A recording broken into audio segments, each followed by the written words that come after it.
اللہ تعالیٰ جو ہر چیز برداشت کر رہا ہے، حتیٰ کہ اللہ کی شان میں اگر کوئی گستاخی کرے گا اللہ کو پرواہ نہیں. کہتا ہے انسان وہاں خدا صبح تو آر دی خدا صبح تو ظلم کر خدا صبح کہ چھپ سے انسان خدا ایسے کیا کیا بندے کہتے ہیں اللہ کو ہاں خدا اگر کن ایسے تلنا کیسے اور خدا اگر تو چھپ کن تل کر دے یہ سب، لیکن اللہ تعالیٰ کو کوئی پرواہ نہیں. یہاں تک اڑ چھونا خدا چھوئی نہ خدا اچھی نہ مانو سکا تو کیا کر.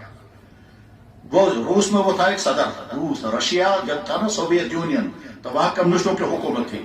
بتایا تھا دیکھا سو سنا دبن مجھے ملنا چاہیے وہ خدا کا ہے میں فائر کروں گا. ٹھیک تم روس سے مکلے تھے تم سے نہیں مکلی خدا چلے.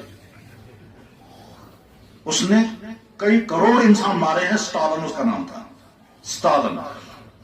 Karl Marx, Lenin, Stalin, Engels اور اس کے بعد پھر آگے بتا رہا ہے. میں نے اس زمانے میں ساری ہسٹری پڑھی تھی سوویت یونین کی. آپ نے پہلی تھی میں صدر برزنی، صدر خروچیف، صدر اندروپرو، صدر گورباچوف، ٹھیک چرنین کو پاکستان. تو میرے بھائیوں اللہ تعالیٰ شان ہو پرواہ نہیں ہے، لیکن اللہ اپنے نبی کی گستاخی برداشت نہیں کرتے. سوری کیا یہ کارن لوگ اس کی بے شمار مثالیں اللہ تعالیٰ فوراً آیت بھیج دیتے ہیں اگر ذرا سے کچھ ہو جائے، فوراً آیت بھیج دیتے ہیں اگر ذرا دن کچھ ہو جائے.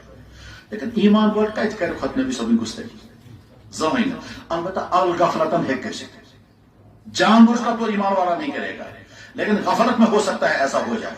اگر غفلت میں ایسا ہو جائے کہ ایمان والے کے ذریعے سے نبی علیہ السلام کو تکلیف پہنچ گئی اللہ اس کو بھی برداشت نہیں کرے.